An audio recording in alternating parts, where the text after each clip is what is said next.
Did the SDF-2 exist in the original Robotech universe? Hello, everybody. My name is Preston Poulter. Welcome to Lords of Iron, and this question is right up there with was there a second shooter, as indicated by the Zapruder film. There's a lot of controversy around it. You do an internet search, woo! It's an interesting area of inquiry because Robotech and Macross actually have different answers, which is weird because Robotech is based on Macross. As we're going to see, in Robotech To the Stars episode, dialogue indicates that an SDF-2 exists, but in the original Macross anime, there was no such animal. It's not there when you see it on the screen because Robotech used the Macross anime and added this dialogue that indicated that there was an SDF-2 on top of it. Back in the Macross universe, in a later anime, Flashback 2012, which confusingly enough came out in 1987, they feature the SDF-2. But in Robotech, we are left to wonder, okay, where exactly is it? Because later on, when they were talking about Sentinels and whatnot, it's the SDF-3. I don't understand why they did this, but essentially they kind of try and insert this space fortress in the To the Stars episode, and it ends up being very confusing. A lot of fans have come up with the idea of, oh, well, there were two space fortresses back to back there in the lake. Okay, well, since it's based on the Macross footage, you're not going to see it, and it's kind of silly. Like, that's really just the fans kind of reaching for stuff, because, one, the lake isn't that big, all right? The lake is really just a big crater that the SDF-1 lands in, and then, they built it back to back, and the SDF-2, which is supposed to be this newly built battle fortress, takes one hit from Chiron's battlecruiser and is, gonna sink. But the SDF-1 has just enough energy for one. It makes more sense if we just go with the original Macross interpretation. Why? Because that's the footage we're working with, which is there's one battlecruiser, the SDF-1, which has been allowed to decay over time. I don't know why, I guess civilization, whatever, but they allow the SDF-1 to decay, and then here comes Chiron's battle fortress, and boom, it takes a hit. In Macross, the Zentradi have basically been defeated, so there's not necessarily a strong reason to keep the SDF-1 in shape, not to mention, over time, civilizations, other concerns. The human race has been reduced down to one city.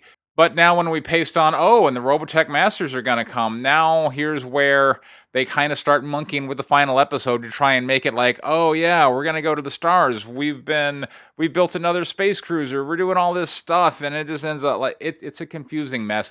In my opinion, and I think, quite frankly, the right opinion, it's just bad dialogue dubbing and should be ignored as essentially a bad translation artifact error. But here, let's go over the relevant To the Stars footage, and let's see what you think. Good. Construction on a new battlecruiser has just been completed, and I want you to command it. My own command? Because you're the most capable and experienced officer. So, he's giving Lisa a new command, which ends up being the shortest command in the history of commands. And again, this is their new battle fortress. One hit? Officer in the entire command. The choice was an obvious one. About settling down now. The SDF-1 needs every available pilot. And here again, it seems like an error because Rick's talking about the SDF-1.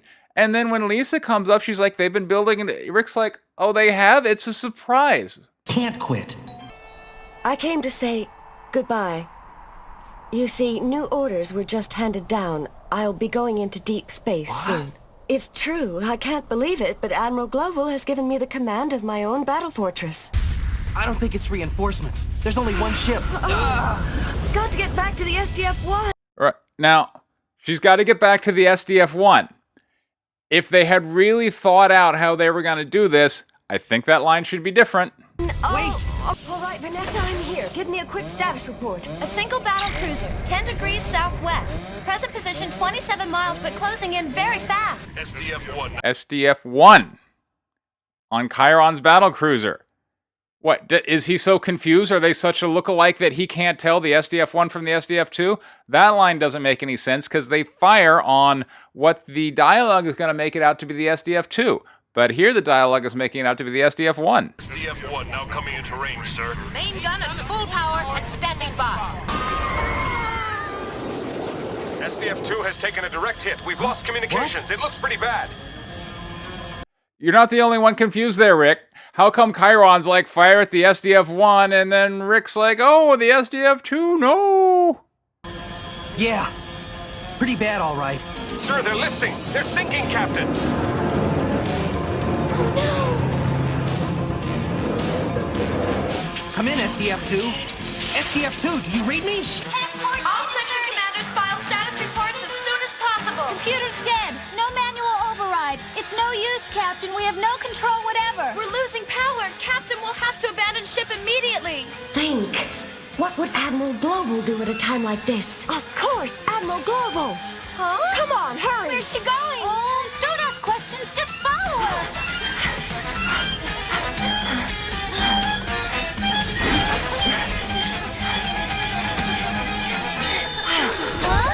Welcome aboard, ladies. What took you so long? Now get to your positions. It's Claudia! And Admiral Global. Don't just stand there. We have a job to do. You mean, sir, will the ship still fly? Well, now, there's only one way to find out, isn't there? Will the ship still fly? If that's the SDF-1, why wouldn't the ship fly? And Global goes on to go, well, we've got enough power for the main gun to fire one round. If that's a separate ship than the one that just got hit, why would that be true? When you put it together, the case for the SDF-2 really doesn't make any sense. We're trying to just work with the dialogue that Maquette kind of shoehorned in to make room for, oh, then the Robotech Masters. The whole thing was just a bad idea. They should have just said, that's the SDF-1, that's the SDF-1 getting all blowed up, and called it a day. But instead, I believe because there was an SDF-2 reference in the Macross stuff, because they were setting that up for the later release in 1987 of Macross Flashback 2012. You'll go crazy thinking about those dates. That maybe they wanted to shoehorn it into Robotech, but it absolutely does not work. And we need to put to rest this idea that, oh, they were back to back, because that's just absurd. This has been Preston Poulter with Lords of Iron. Thank you very much for your time. Take care.